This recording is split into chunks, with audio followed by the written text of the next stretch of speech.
बोलो जयकारा बोल मेरे श्री गुरु महाराज की जय। गुरुमुखो कबीर सतगुरु नाम से कोटि विघ्न टरि जाए, राहे समान वसुंधरा केता काट जराए। जैसे अग्नि की चिंगारी से कितनी ही लकड़ियां जल जाती हैं, उसी प्रकार नाम के जपने से करोड़ों बाधाएं दूर हो जाती हैं। भक्ति जी सब संबंधी वे श्रद्धालु बन गए। भक्ति जी के पिताजी तथा चाचा जी ने वैन सिंध में सत्संग आश्रम भी बनवा दिया। पुनः भक्त जी श्री दरबार में शरणागत होकर तन प्राण सेवा करने लगे। साधु वेश में उनका नाम महात्मा आत्म अखंडानंद जी रखा। वे अंतिम श्वास तक श्री दरबार की हित चित्त से सेवा करते रहे। एक बार श्री सतगुरुदेव महाराज जी श्री तीसरी वासाई जी साधु वेश में पंजाब में रमता राम घूमते फिरते प्रचार कर रहे थे। जिस गांव में जाने की मौज थी, शाम को वहां जाने का विचार किया। गर्मी का मौसम था, इसलिए एक वृक्ष के नीचे आसन लगाकर बैठ गए। पास ही एक कुआं था, वहां पर कुछ स्त्रियां पानी भरने के लिए आई और अपने अपने मटकों में जल भरकर वापस चली गई। उनमें से एक वृद्धावस्था की औरत भी थी। वह आप श्री सतगुरु महाराज जी से श्री तीसरी वासाई जी के पास आई और कहने लगी, महाराज जी, आपके लिए मैं भोजन घर से ले आती हूँ। आपने फरमाया हमें भूख नहीं है। उस वृद्धा स्त्री ने फिर विनय की, गर्मी का मौसम है, मैं जाकर छाछ ले आती हूँ। इतना कहकर वह घर चली गई, परंतु घर जाकर घरेलू धंधों के कारण वह छाछ लाना भूल गई। 1.5-2 घंटे के पश्चात उसे याद आया कि मैं तो संतों को छाछ के लिए कह आई थी। अपनी भूल पर पश्चाताप करते हुए शीघ्रता से गिलास भरा और आपके पास आई तथा छाछ का गिलास आपके कर कमलों में देकर प्रार्थना की, महाराज जी, हम गृहस्थी आदमी हैं, घर के धंधों में उलझकर मैं छाछ लाना भूल गई। आप यह सुनकर मुस्कुराए और फरमाए कि इसी तरह से इस मनुष्य को संसार में आकर संसार के धंधों में फंसकर मालिक का भजन करने का भी ध्यान नहीं रहा। मनुष्य तो संसार में आया ही मालिक के भजन के लिए है, परंतु संसार के कर्मों में इतना उलझ गया कि मालिक के भजन को बिल्कुल भूल बैठा। जो लोग भजन नहीं करते वे बाद में पश्चाताप करते हैं। इसलिए तुम्हें भजन करना भी याद रखना चाहिए। प्रतिदिन मालिक का भजन किया करो। इन वचनों का उस वृद्धा स्त्री पर इतना प्रभाव पड़ा कि आपको घर ले जाने के लिए विवश किया। आपने उसकी विनय स्वीकार कर उसके घर कृपा की। 3-4 दिन सत्संग प्रचार होता रहा। आपके सत्संग में इतना रस वह जादू था कि गांव के लोग काफ़ी संख्या में आपके श्रद्धालु बन गए। संस्कारी आत्माओं को नाम उपदेश भी दिया। दिन प्रतिदिन इन लोगों का प्रेम श्री सतगुरुदेव महाराज जी के चरण कमलों में बढ़ता गया। 3-4 दिन के पश्चात श्री महाराज जी चरण कमलों में बढ़ता गया। 3-4 दिन के पश्चात श्री सद्गुरुदेव महाराज जी आगे जाने को तैयार हुए, परंतु गांव के लोग कहाँ मानते थे। उनके प्रेम व श्रद्धा को देखकर 7 दिन तक आपको वहाँ ठहरना पड़ा। एक बार आपने किसी स्थान पर कृपा फरमाई। वहाँ पर एक भक्त थोड़ी सी संगत श्री चरणों में बैठी देखकर श्रद्धा एवं प्रेम युक्त थोड़ा सा प्रसाद बनाकर ले आया। उस समय तक कुछ संगत और भी आ गई। जब वह श्री चरणों में प्रसाद भेंट करने के लिए आगे आया तो उसने विनय की कि प्रभु, यह प्रसाद तो बहुत थोड़ा है, यदि आप आज्ञा दे तो और बनाकर ले आऊं। आपने फरमाया कि तुम्हारी भावना और श्रद्धा से बना हुआ यह थोड़ा भी बहुत है, घबराओ मत, यह तो सबके लिए काफ़ी है।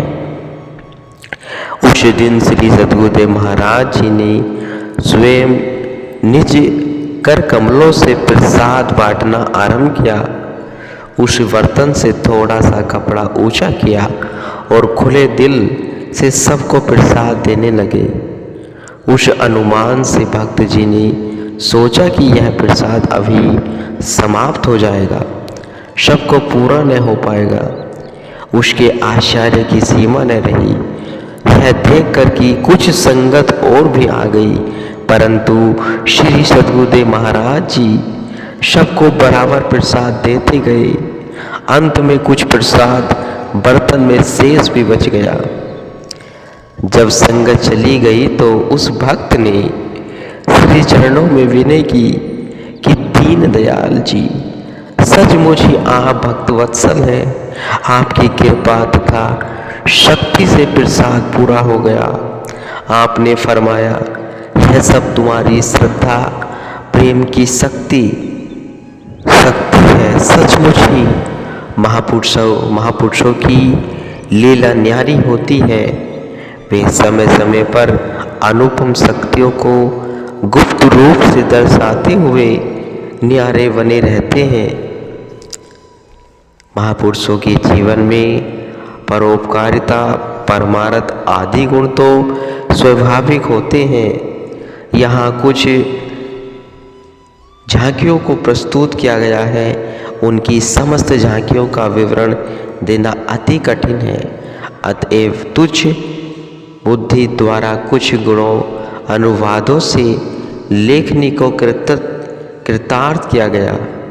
सन 1961 में श्री सद्गुरुदेव महाराज जी ने दूसरा बोरिंग करने की सिर्फ आज्ञा फरमाई। प्रेमियों ने विनय की, प्रभु, पहला बोरिंग करने में 4 वर्ष लगे तथा 800 फुट पर पानी निकला है। क्या इसमें भी इतना ही समय लगेगा? श्री वचन हुए, आप कार्य आरंभ करो, अब पानी शीघ्र ही निकल आएगा।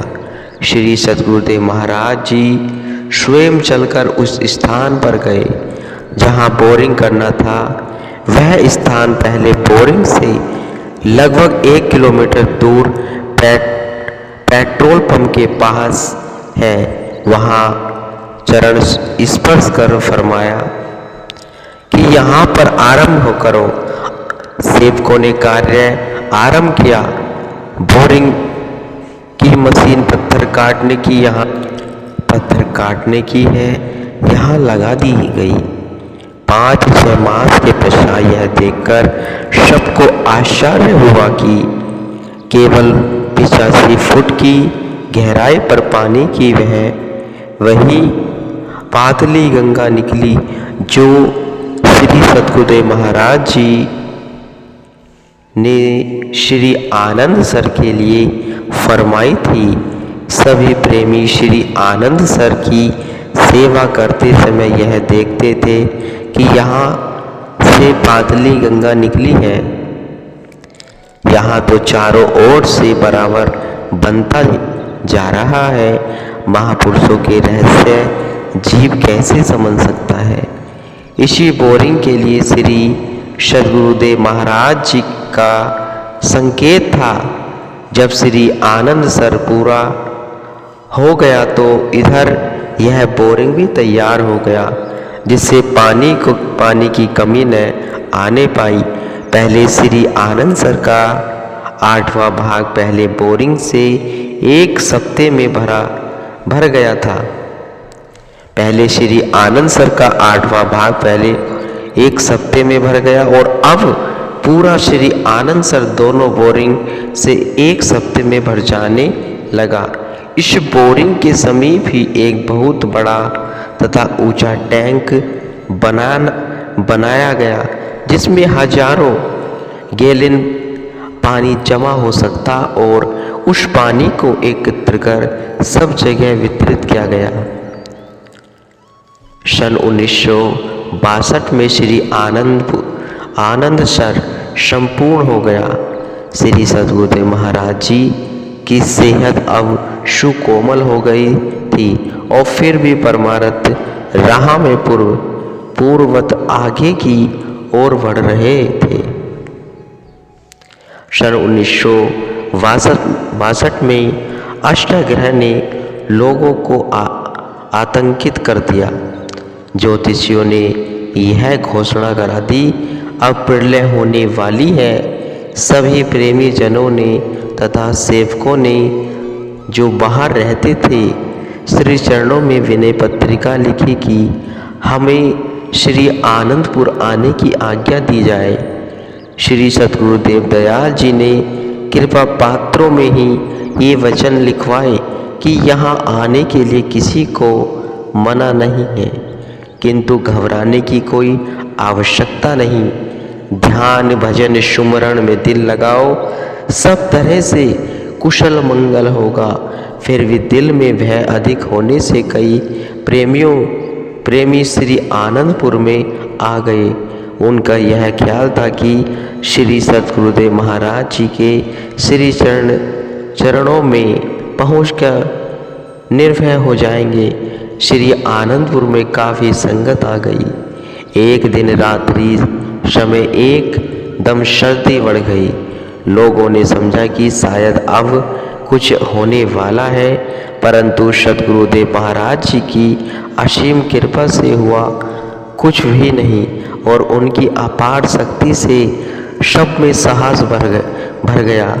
लोगों को धैर्य देने के लिए 1 फरवरी से 5 फरवरी तक रात्रि समय श्री सद्गुरुदेव महाराज जी श्री वचनों से सबको निहाल करते रहे। प्रथम फरवरी को ही श्री सद्गुरुदेव महाराज जी ने यह वचन फरमाए कि जिसे गुरु के वचनों पर पूर्ण विश्वास हो और पूर्ण श्रद्धा हो वे हाथ खड़ा करे। प्रेमियों ने हाथ खड़े किए, पुनः नीचे करवाए। इसी प्रकार से क्रम से 3 बार हाथ ऊपर नीचे करवाकर पुनः श्री वचन फरमाए। यहाँ पर भय की कोई बात नहीं, तुम निर्भय पद के इच्छुक हो, निर्भय बनो, कुछ भी होने वाला नहीं। इसलिए भजन सुमरण में अपना चित्त लगाओ।